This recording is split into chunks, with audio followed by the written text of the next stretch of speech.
Parsha Shemot begins the book of Exodus, so we've now ended the book of Genesis. Now the story continues within the Bible in a fairly smooth manner, so why would they separate these into two books, Rabbi?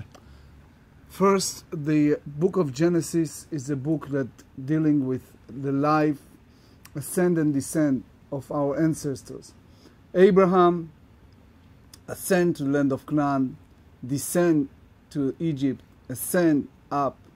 The same happened to Isaac with the story of the wells, happened with Jacob, ascend and descend. You read the story of the angels, the story of wrestling with angels, the house of Laban, so many stories of ascending and descending. That's all involved with the book of Genesis. Take the last one with Jacob and family getting to Joseph, who descend and ascend. Book of Exodus dealing with a very different theme, dealing with the time of slavery, which is the time of exile, versus salvation, coming out of slavery and later entering the land.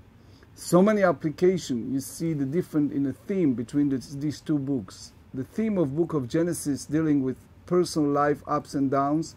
Shemot dealing more with the nation challenges. We are now in a tremendous challenge with, for example, North Korea, the death of one pharaoh, and now it's a new one. And if you think in an application dealing with difficult people who not recognize any democracy in the world, not recognize other nations, other people, you're dealing with a new pharaoh. But it's not only North Korea. You can go to Iran and many other countries. It's a constant change between one pharaoh to another and how the nation responds. You read the story of how bad the Jewish people were in Egypt, from Joseph and his family that helped the nation of Egypt survive tremendous famine, to the time they put them in slavery of Pharaoh and killing every baby boy.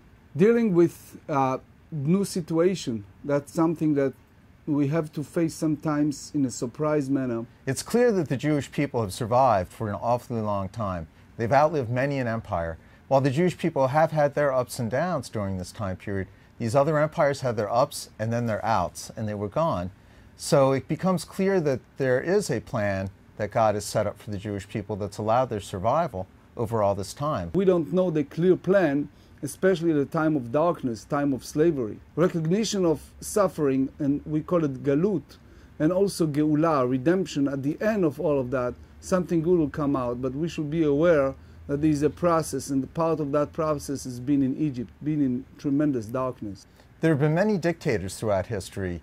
We have Alexander all the way through to Hitler, and throughout that entire period, I've never really noted a dictator to be a good man. And of course, the pharaohs were generally dictators, and the pharaohs generally ran cults of personality that were focused on themselves, and they painted themselves as living gods.